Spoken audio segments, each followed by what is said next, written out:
2019 నుండి 2024 గత ప్రభుత్వ పాలనలో జరిగిన దేవాలయాల విగ్రహాల విధ్వంసాలు 219 జరిగాయి. 219 విధ్వంసాలు జరిగాయి. వారు ఏమైనా దాని మీద స్పందించారా? స్పందించలేదు.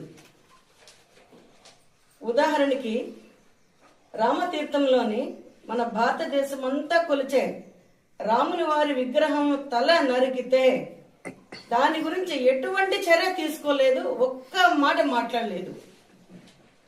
తర్వాత పిఠాపురంలో అశుద్ధి చేస్తే అది ఏదో ఆకతాయితనంగా చేశారు అంటారు. ఇలా చాలా, ఉదాహరణకి బెజవాడ కనకదుర్గమ్మ గుళ్ళో వెండి సింహాల చోరీ గురించి మీకు తెలుసు. అది అడిగితే దానికి సమాధానం ఉండదు. ఏముందలే, మళ్ళీ తెచ్చుకోవచ్చు, దానికి ఎంతో ఖరీదు కడతాము, పోయింది చాలా తక్కువ మొత్తం కదా అంటారు. ఇలా ఎన్ని మరొకటి చెప్పాలంటే అది ఇంకా దారుణం. అంతర్వేది నరసింహస్వామి రథం తగలబెట్టేస్తే ఏంటిది ఇంత దారుణమైనది? అది చాలా పురాతనమైన రథం, అది అంతర్వేది రథం. ఆ రథం తగలబడిపోతే ఇది ఎవరి పని అంటే ఎవరో పిచ్చోడు చేశాడు. ఇదే మీ సమాధానాలు? అంటే మీకు దైవభక్తి, దైవభీతి, పాపభీతి ఏమీ లేవు. చేసేవన్నీ పాపపు కార్యాలే, గత ప్రభుత్వం చేసినవన్నీ కూడా. అందులో చాలా పాపంతో కూడుకున్న పని ఏంటంటే ఆ వెంకటేశ్వర స్వామి దేవదేవుడు మొత్తం యావత్ భారతదేశం అంతా కూడా కలియుగ ప్రత్యక్ష దైవం ఆ వెంకటేశ్వర స్వామి అంటారు.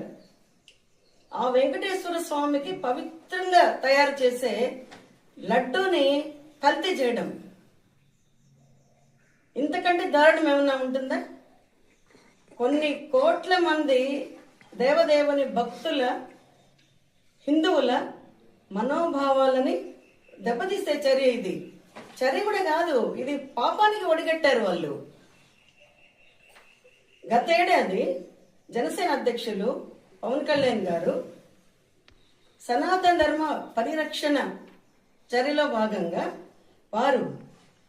ఆయన దోష పరిహార్థం ఆయన దీక్ష తీసుకొని, ప్రాయశ్చిత్త దీక్ష తీసుకొని కనకదుర్గమ్మ గుడి మెట్లు పసుపు నీళ్లతో శుద్ధి చేస్తూ ఆయనకు అడిగితే దాని గురించి కూడా మాట్లాడారు.